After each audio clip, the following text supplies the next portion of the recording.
If you're in the sustainability world, you know the deal. A single ESG score, a number from a report, it's never the whole story, is it? So today, we're going to build the framework to get past the headlines and really understand what makes a company's sustainability profile tick. You know, we almost always start with a number. A company's carbon emissions, its water usage, something concrete. And look, that data is a vital starting point. But as this quote says, that number all by itself often raises way more questions than it actually answers. It's really just the first clue in a much bigger mystery. So here's our game plan for this explainer. We're going to start by looking beyond those generic industry averages. Then, I'll introduce you to a really powerful three-lens framework for analysis. We'll look at a company's internal operations, its external environment, and then the governance that ties it all together. And finally, we'll see how to synthesize all of that to get to some genuine insight. Okay, let's kick things off with Section 1, Beyond the Industry Standard. We're going to talk about why a one-size-fits-all approach just doesn't cut it when you're trying to figure out what's really going on. Now, let's be super clear. Industry-level standards are absolutely essential. They give us a shared language, a starting point. They help us flag the issues that are probably relevant for a whole sector, like human capital in tech or water usage in agriculture. Think of them as the foundation of the house we're building. But a foundation is not the whole house. Let's make this real. Imagine a company reports its water usage is now 1.88 cubic meters per ton of whatever it produces. Okay, on the surface that sounds pretty good, right? Progress. But this number alone tells us almost nothing. What does that number actually mean for the business? How'd they get that reduction? Was it a one-off fix or a real change in how they operate? And here's the big one. Where is that water coming from? Because a cubic meter of water used in a place that's already facing a drought carries a totally different risk profile than one used in a rainforest. Without that context, the number is just, it's just a number. So, if the number isn't enough, how do we find that all-important context? We need a system. We need a structured way of thinking. And that brings us right to Section 2, the three lenses of analysis. The goal here is to shift our view from a generic, industry-wide picture to a sharp, company-specific one. We need a process that forces us to look at a company's unique situation. This isn't about tossing the standards out the window. It's about using them as a starting point and then sharpening our focus to see how they apply to one specific business.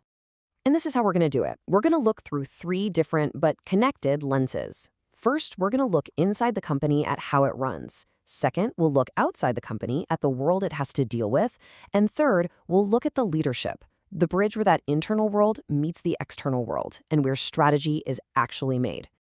All right, let's grab that first lens and zoom in on internal factors. What is happening inside the four walls of the business that shapes its sustainability story?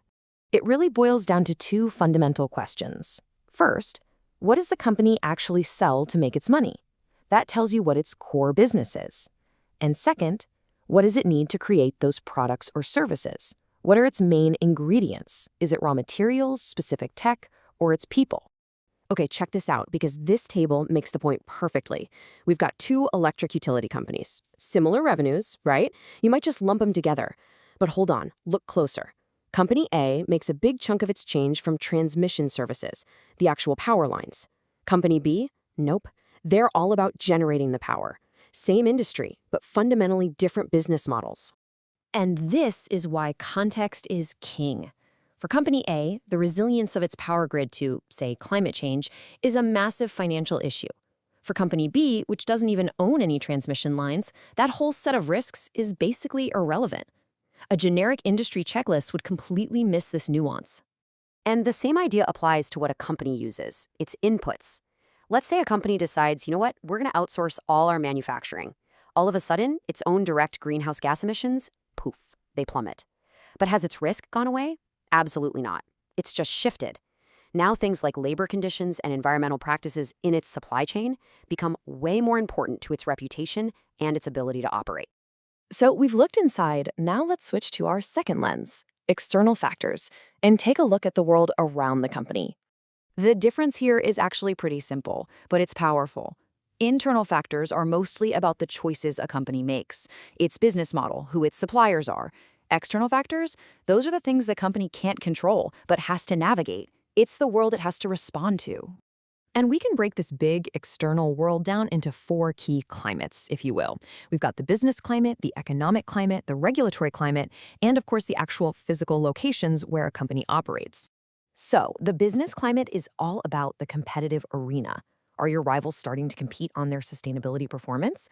Are your customers demanding greener products? Is there some new technology that's about to shake everything up? These forces can turn what was a minor issue into a huge driver of whether you win or lose market share. Then you have the regulatory and economic climates. These are the rules of the game and the costs of playing. I mean, a company in a country with a strict carbon tax is living in a completely different financial world than a competitor who doesn't have one.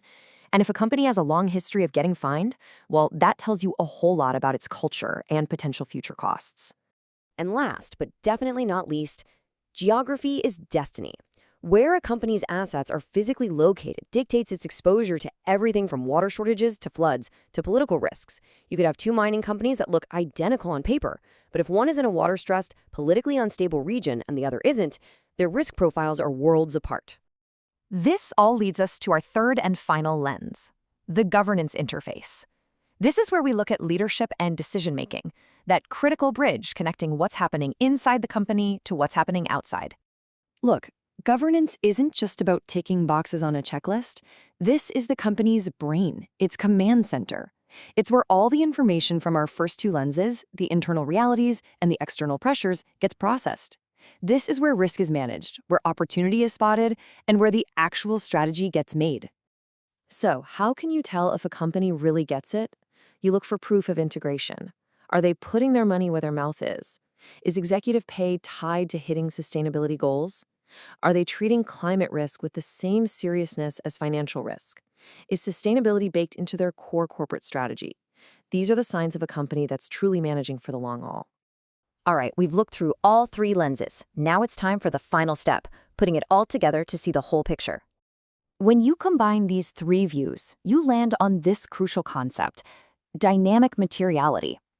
It's the idea that what is financially material, what really matters to the bottom line, is not set in stone. It changes, it evolves as the company and the world around it evolve.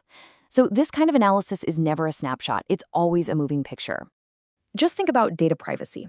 Back in 2015, for most companies, it was kind of a niche IT issue. By 2020, you had customers and regulators getting really concerned. And today, for almost any company you can think of, it's a board-level, financially critical risk. That is dynamic materiality in action. So the next time you see a standalone number, a single data point, use this framework. Look inside the company. Analyze the world around it. Assess the governance that connects the two. Once you build the context, you can ask the real question: what story is this data really trying to tell me?